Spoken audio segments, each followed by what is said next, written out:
आणि आताची सर्वात मोठी बातमी पुण्यातून येते। 5 तारखेला राज्यातील सर्व शाळांना सुट्टी असण्याची शक्यता आहे। मुख्याध्यापक महामंडळानं राज्यव्यापी संपाचा इशारा दिलाय।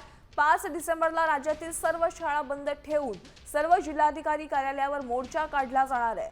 तर राज्यातील प्राथमिक माध्यमिक शाळांमधील शिक्षक आणि शिक्षकेतर कर्मचारी यांच्या विविध प्रलंबित मागण्यांसाठी मोर्चाची हाक देण्यात आली आहे। राज्यातील 2013 पूर्वी नियुक्त झालेल्या सर्व शिक्षकांना टीईटी परीक्षा अनिवार्य करू नये अशी मुख्य मागणी या शिक्षकांची आहे आणि त्यामुळे शाळा बंद राहण्याची शक्यता आहे। सरकारने टीईटीच्या संदर्भातलं घेतलेलं धोरण हे चुकीचं आहे। टीईटीच्या संदर्भात पुनर्विचार अवलोकन याचिका दाखल केली पाहिजे आणि कायद्यानुसार जिथून टीईटी आम्हाला अपेक्षित आहे 13 पासून ती आम्ही नाकारत नाही, परंतु पूर्वलक्षी प्रभावाने सर्व शिक्षकांना टीईटी बंधनकारक करणं हे अतिशय अन्यायकारक आणि चुकीचं आहे। चतुर्श्रेणी कर्मचाऱ्यांची तर 52,000 पदं लॅप्स केलीत। म्हणजे हे काका मामा मावशी म्हणणारा घटकच शाळेत नसेल तर या मुलांना विश्वास देणार तिथं कोण असणार आहे?